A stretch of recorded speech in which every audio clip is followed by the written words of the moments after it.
मोदी ने ऐसा क्या किया जो किसी पीएम ने नहीं किया? राजेंद्र चोला भारत के पहले समुद्रिक सम्राट को नेशनल स्टेज पर मेन स्ट्रीम कर दिया।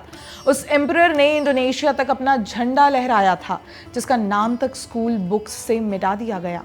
मोदी ने उसे वापस भारत का सिविलाइजेशनल प्राइड बना दिया। ये सिर्फ रिवर लिंकिंग नहीं, ये गंगा का तमिलनाडु से सांस्कृतिक संगम है। 27 जुलाई को जब प्राइम मिनिस्टर नरेंद्र मोदी ने तमिलनाडु के अरियालूर डिस्ट्रिक्ट में स्थित गंगाईकोंडा चोलापुरम मंदिर का दौरा किया, ये विजिट सिर्फ एक पॉलिटिकल स्टॉप नहीं था, बल्कि एक कल्चरल और सिविलाइजेशनल जेस्चर था जो देश के इतिहास के लिए बेहद सिंबॉलिक है।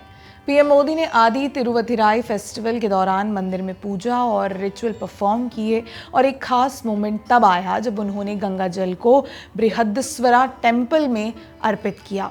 एक ऐसा एक्ट जो 1000 साल पुराने चोला ट्रेडिशन को याद दिलाता है।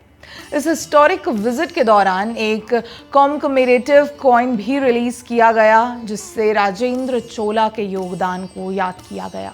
पूरा शहर एक उत्सव स्थल बना दिया गया था, मंदिर सजाया गया था, फ्लैग्स और फ्लोरल डेकोरेशंस लगाए गए थे, और सिक्योरिटी के लिए 2000 से ज़्यादा पुलिस पर्सनल्स तैनात किए गए थे। सबसे बड़ी बात यह है कि ये पहली बार है जो किसी सिटिंग प्राइम मिनिस्टर ने राजेंद्र चोला की सिविलाइजेशनल लेगेसी को इतने बड़े स्केल पर फॉर्मली ऑनर किया है। ये सिर्फ कोई नॉर्मल रिचुअल नहीं था, ये एक संदेश था कि तमिलनाडु की असली विरासत पेरियार के गुस्से में नहीं, बल्कि शिवा की कृपा और चोला के गौरव में बसती है। राजेंद्र चोला राजा चोला के पुत्र थे और उनके जैसे ही एक महान सम्राट। उन्होंने 1014 से 1044 सीई तक चोला साम्राज्य पर शासन किया, लेकिन उनकी सबसे बड़ी पहचान ये थी कि उन्होंने भारत का प्रभाव सिर्फ धरती तक नहीं, समंदर के पार तक पहुंचाया। अपने जीवन के एक शक्तिशाली नॉर्दर्न मिलिट्री कैंपेन के बाद राजेंद्र चोला ने गंगा का पानी लाकर उसे तमिलनाडु की धरती पर स्थापित किया, एक पवित्र एक्ट जिससे साउथ को गंगा से जोड़ा गया। इसी विजय को अमर बनाने के लिए उन्होंने गंगाईकोंडा चोलापुरम नगर बसाया, जिसका मतलब ही होता है वो चोला जिसने गंगा को जीता। यही नहीं, राजेंद्र चोला ने तमिलनाडु की राजधानी भी थंजावुर से शिफ्ट करके गंगाईकोंडा चोलापुरम बना दी, और ये जगह बन गई उनके साम्राज्य की नई पॉलिटिकल और स्पिरिचुअल कैपिटल। उनका साम्राज्य केवल भारत तक सीमित नहीं था, उन्होंने श्रीलंका, मालदीव्स और साउथ ईस्ट एशिया के कई हिस्सों तक नेवल एक्सपेडिशंस भेजे। आज भी उन्हें भारत का पहला नेवल एम्परर माना जाता है, जिन्होंने दिखाया कि भारत केवल लैंड पावर नहीं, सी पावर भी था। राजेंद्र चोला एक ऐसे रूलर थे जिन्होंने धर्म, काला और जियोपॉलिटिक्स का एक साथ प्रभाव छोड़ा, और मोदी जी के इस रीसेंट जेस्चर ने उनकी लेगेसी को फिर से याद दिलाया। राजेंद्र चोला ने जो गंगाईकोंडा चोलापुरम मंदिर बनवाया था, वो सिर्फ एक मंदिर नहीं था, it was a statement of power, faith and architectural brilliance. इस मंदिर का निर्माण 1035 ईसी में हुआ था, और ये द्रविडियन आर्किटेक्चर का एक बेहतरीन उदाहरण है। मंदिर के अंदर स्थापित है एक 13 फुट टॉल शिवालिंगम, जो भारत के सबसे ऊंचे शिवालिंगम्स में से एक है। यही नहीं, इसका विमाना टेम्पल टावर भी 55 मीटर ऊंचा है, जो थंजावुर के बृहदेश्वर मंदिर से भी ऊंचा माना जाता है। ये मंदिर सिर्फ रिलीजियस जगह नहीं था, बल्कि चोला साम्राज्य का एक इंपीरियल और स्पिरिचुअल सेंटर भी था, और ये कैपिटल बनने के बाद लगभग 250 सालों तक चोला का मेन पावर हब बना रहा। आज ये मंदिर यूनेस्को के ग्रेट लिविंग चोलास टेम्पल में शामिल है, एक ऐसी हेरिटेज जिसे दुनिया भी सल्यूट करती है। हालांकि समय के साथ कई और टेम्पल्स डिस्ट्रॉय हो गए, लेकिन ये मंदिर आज भी अपनी शान और विरासत के साथ खड़ा है, एक जिंदा मिसाल की तरह। यही वो जगह है जहां पीएम मोदी ने गंगा जल अर्पित करके एक बार फिर सिविलाइजेशनल मेमोरी को जिंदा कर दिया। जब हम भारत के प्राचीन साम्राज्यों की बात करते हैं तो राजेंद्र चोला का नाम इंडिया के पहले नेवल एम्परर के रूप में लिया जाता है। उन्होंने समुद्री शक्ति का ऐसा प्रदर्शन किया था जो आज भी इंडियन नेवी के लिए एक इंस्पिरेशन है।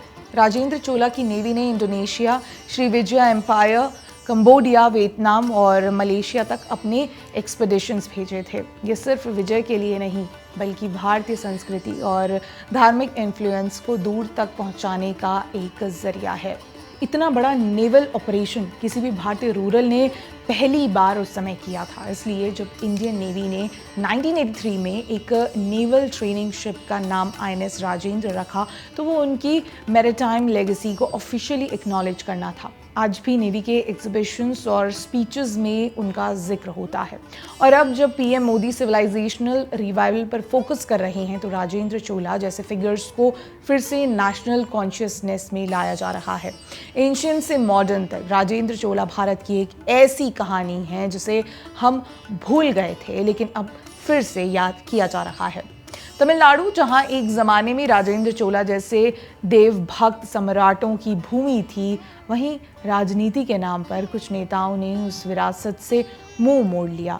डीएमके के नेताओं ने गंगा को नॉर्थ इंडियन रिवर कहकर उसकी पवित्रता का मजाक उड़ाया, जैसे गंगा भारत की नहीं सिर्फ एक रीजन की विरासत हो। स्कूल के टेक्स्ट बुक्स से मंदिरों का इतिहास हटा दिया गया और हिंदू सिविलाइजेशनल प्राइड को एक शेमफुल या बैकवर्ड चीज़ के रूप में प्रेजेंट किया गया।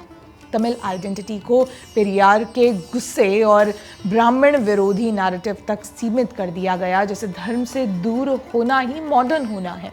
लेकिन मोदी ने इस साइकिल को तोड़ दिया। उन्होंने नॉर्थ और साउथ को डिवाइड नहीं किया बल्कि गंगा को लेकर साउथ तक लाकर दिखाया कि हमारी सबकी विरासत एक है।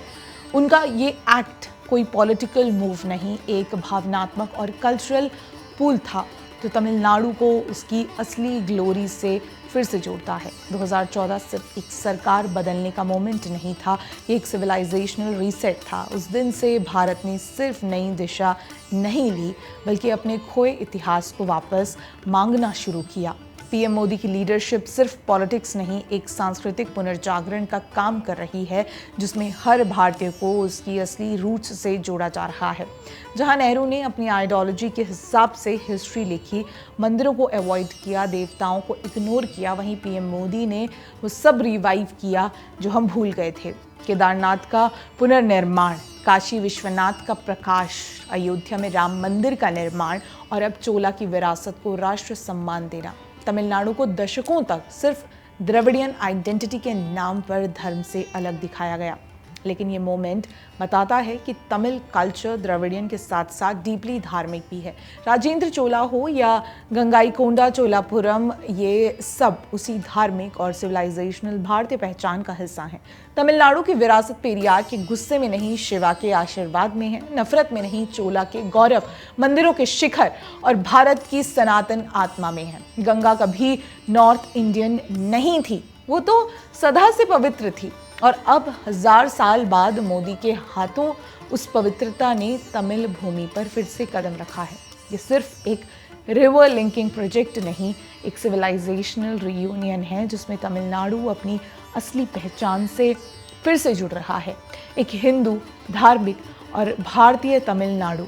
अगर आपको भी लगता है कि तमिल गर्व और हिंदू धरोहर एक ही कहानी के दो पहलू हैं तो कमेंट करके ज़रूर बताइएगा आपके लिए राजेंद्र चोला की विरासत का क्या महत्व है। वीडियो को लाइक करें, शेयर करें और ऐसे ही फैक्ट्स के लिए चैनल को सब्सक्राइब करना ना भूलें। बहुत बहुत धन्यवाद।